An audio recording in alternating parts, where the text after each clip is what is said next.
చవితి వస్తే చాలు ఒక నెల ముందు నుంచి అనుకుంటాం మనం ఈ డ్రెస్ వేసుకోవాలి, లేకపోతే ఇలా రెడీ అవ్వాలి, లేకపోతే ఇలా రెడీ చేయాలి దేవుణ్ణి, లేదా పసుపుతో చేయాలా, కుంకుమతో చేయాలా, లేదా మైదా పిండితో చేద్దామా, గోధుమ పిండితో చేద్దామా, అది కాదు కాదు మట్టితో చేద్దామా, మనమే చేద్దామా, బయట నుండి తెచ్చుకుందామా అని ఎన్ని క్వశ్చన్స్ కదా.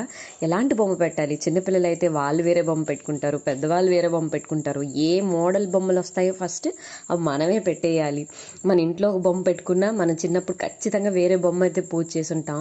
ఇవన్నీ గుర్తొచ్చేస్తాయి కదా వినాయక చవితి వస్తే. అవన్నీ చాలా మంచి మెమరీస్ అసలు.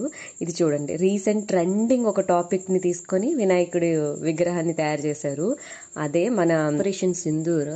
వినాయకుడు వచ్చేసి క్యాప్టెన్ గాను, మూషికరాజులన్నీ కూడా సోల్జర్స్ గాను, పాకిస్తానీ సోల్జర్స్ని చంపేసినట్టు పూర్తిగా డిజైన్ చేశారు ఈ థీమ్ అయితే. జనరల్గా ఆ రోజు అన్ని బొమ్మలు చూడడానికి వెళ్ళాను నేను. అన్నిటికంటే కూడా ఈ బొమ్మ దగ్గర అయితే చాలా ఫ్లోటింగ్ అయితే ఉండింది. ఇంత నాకు బాగా అనిపించి ఆ వీడియో తీసాను మీ అందరికీ చూపిద్దామని. ఇక్కడున్నా సరే ఈ వినాయక చవితికి ఇంటికి రావాలనిపిస్తుంది. ఎందుకంటే మన ఊరంతా ఎంత బాగా రెడీ చేస్తారు కదా. ఇంకా ఆ డాన్సులు మిస్ అవ్వకూడదని. అసలు ఊరేగింపు అయితే అస్సలు నాకు చాలా ఇష్టం.